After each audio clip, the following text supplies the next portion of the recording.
hopefully that sound, that sigh is not made on the Duke sideline very often this upcoming weekend. But as they take on number 11 Illinois, Duke has some things to improve on and a serious step up in competition level from their game 1 to game 2. They played Elon, beat them by a bunch, but it was closer than the final score would say. And then they go right into a very big game, non-conference, top 15 team in the country, number 11 Illinois coming to town.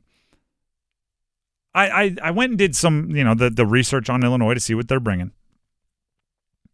Illinois this is crazy. Last year, I'm going to say something that doesn't make a lot of sense. They weren't that good at anything, but they knew exactly who they are. They played to their identity, and they went 10-3 with 4 wins over ranked opponents.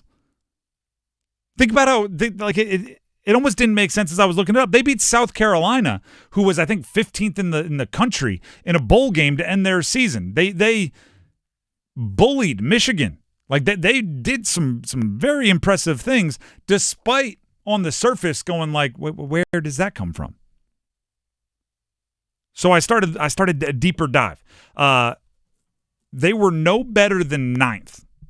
There are 18 teams in the Big Ten. So 9 is basically dead center, right? Middle of the pack. They were no better than 9th in the Big Ten in rush yards, pass yards, or total yards. That's offense. So, not really anything to hang their hat on offensively. They were no better than 9th in rush yards allowed, passing yards allowed, or total yards allowed. That's obviously defense. So nothing obvious to hang their hat on defensively. No better than 9th in any of those stats. They finished in 5th in the Big Ten. Is that not the definition of being better than the sum of the parts or whatever you're supposed to say? And I think it's because they recognize what and who they are. Brett Bielema, their coach, he's probably aware that you're not going to spend with the Ohio States and the Michigans and the Penn States and the Oregons and the USCs and whoever's at the top of the Big Ten in cash, but you can go get some guys of some particular ilk, right? Altmaier, their quarterback, is a player that's pretty darn good, but statistically he's not lighting it up. He's not throwing for 40 touchdown passes. It's like 25, but he protects the ball pretty well, and he can do a few things on third down. And when you get into a one-score game, they're very, very good, which is kind of that identity thing, right?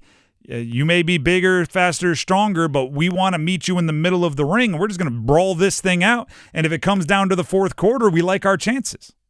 I feel like Brett Bielema, their head coach, was like that when he was at Wisconsin. When he was at Wisconsin, he tried to bring it to Arkansas. It did not work in Arkansas. Didn't fit, but when it fits, when it works, when it clicks, it's something there. And actually, Duke last year was kind of similar in that there's a lot of close games, and they came out on the correct end of them more often than you'd think. This year, just extremely small sample size for Duke, by the way. But the Elon game, that was one of the few things that was lacking, right? Just that the intangible thing that allows you to squeeze the most results out of your production, right? If Illinois throws for 200 yards, for whatever reason, they're getting 160 of it on 2 drives that end in touchdowns. You know what I mean? And then they're bottling up. Duke had 400 yards passing, but somehow in the fourth quarter it was a one-score game against Elon, right? It was the opposite. You weren't squeezing the most out of your production. So that's something they need to make sure they do better against Illinois, because Illinois will they'll get 2/3 of your yards and beat you. That's at least what they were able to do quite a few times last year, right? All right, yeah, you're going to dominate us between the 20s.